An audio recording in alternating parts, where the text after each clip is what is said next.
Hi everybody, Wagner Nolasco here today, and I'm gonna tell you what was my personal experience when I bought my first rental properties. If you watch this video all the way to the end, you will find out what you can avoid on purchasing your first property. I'm gonna tell you my personal experience, and at the end, what I have learned over 21 years of investing in real estate and what to avoid. Follow us, watch the whole video so you can get the whole formula.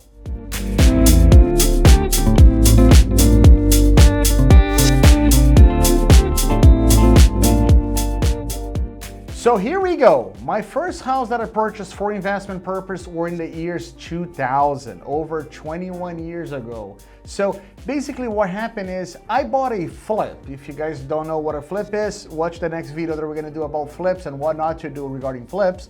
But I bought this house, it was a 3-bedroom, 2-bedroom, single family home. Great house, I thought I was the king of the road. I got my mortgage. At that time, if I remember correctly, my interest rate was 8.5%, right? People are freaking out now because we're at 4 or 5% in 2022. It was 8.5% for my first property. It didn't hardly cash flow. But what happened to me? I actually loved buying real estate and starting my whole process. What I did not know was how difficult it is to manage a property. I didn't have a property management company at that time. I thought I could handle everything. I had a W-2 job, which I owned a company. I was doing construction, real estate at that time, and I was doing a lot of remodels as well. We did the large hospitality projects, all the granite tile work, and I was like, okay, I can do this, I'm an expert. Well, I thought I was making enough money. I think it was less than $200 per month on positive cash flow, and my AC broke. Well, my AC broke, and that cost me over $5,000 to replace, something I did not know what capital expenditure was. So if you are a smart investor, or if you buy new property, you don't have to worry about CapEx as much at the beginning. But if you buy used properties, which I don't recommend, you actually have CapEx. So picture this, I was making less than $200 a month, right? It took me almost 2 years worth of rents to pay back the AC unit. I'm not gonna even tell you what happened to the roof because you're gonna cry. Well, and even with all these issues, I decided that I wanted to continue investing in real estate because my house was appreciating. In the state of Florida, I have properties in Tennessee. I still have a big parcel of land in Tennessee today, but I brought all my money back to Florida. In Florida, we have an amazing thing called appreciation. Not every state in the U.S. has appreciation, but a lot of these states in the Sun Belt, specifically Florida, has great appreciation. And what I could see is I could actually refinance my property, get cash out and buy more properties, right? And real estate is the only asset that you can buy $1 million worth of real estate with $200,000 down. You cannot buy that with stock, which is another video that we're gonna explain to you. I'm gonna have a debate of real estate versus stock with a guy that has managed over $30 billion for Wall Street. We see who wins, you'll be the judge. But anyhow, I have learned that real estate, even though I was losing money on a monthly basis because I had to replace that AC, my property was appreciating at a very, very high rate.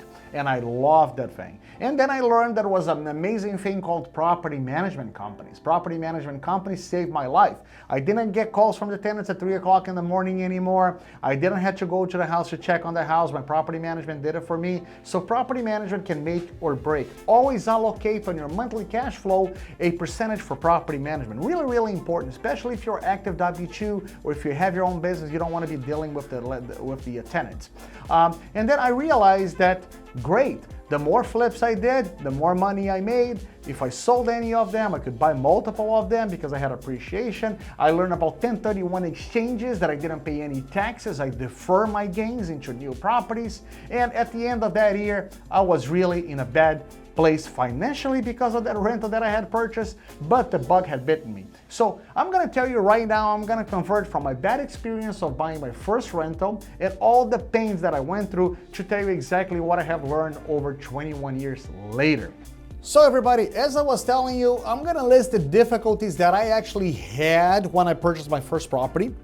Number one, You never know what you're getting. You cannot see behind the walls. Even though you do a home inspection before you purchase, you really expect the AC not to break down, you expect the roof to last longer, you expect the wiring to be better inside. So old houses have new surprises. Number one is you never know what you're gonna get. It's like Forrest Gump used to say, it's a little box of chocolates. You never know what the surprise is gonna be, and usually it's an unpleasant one. So number two, actually you never know how much cash flow you're really gonna have, because you're gonna have something called capital expenditure. Something is gonna break, something it's gonna let it go, something it's gonna actually surprise you in the middle of the night and you're not expecting. Number three, property management. Have a property management company you trust so you can actually scale. If you actually wanna do everything yourself, team is actually the name and the key item in the whole real estate. Real estate is a team sport. You're never gonna succeed by yourself. Set up successful teams.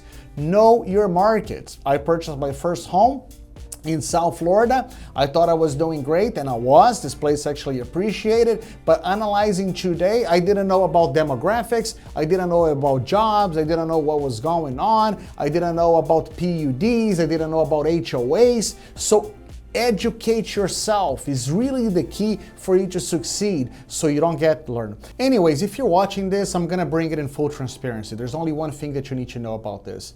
Buy new properties. It doesn't matter where, it doesn't matter how, choose the right teams that you can trust, and it's gonna give you the best areas, the best actually demographic areas with high jobs.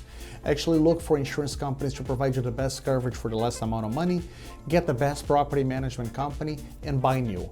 Just buy new, buy tenant resilient housing, vinyl flooring, granite countertops, LED lighting, ceiling fence. That's what the millennials want. Millennials are a larger actually market share than actually the baby boomers were. So pay attention to what those markets want, and you're gonna be very successful. Thank you very much. I'm Wagner Alaska, and I hope you have an amazing day.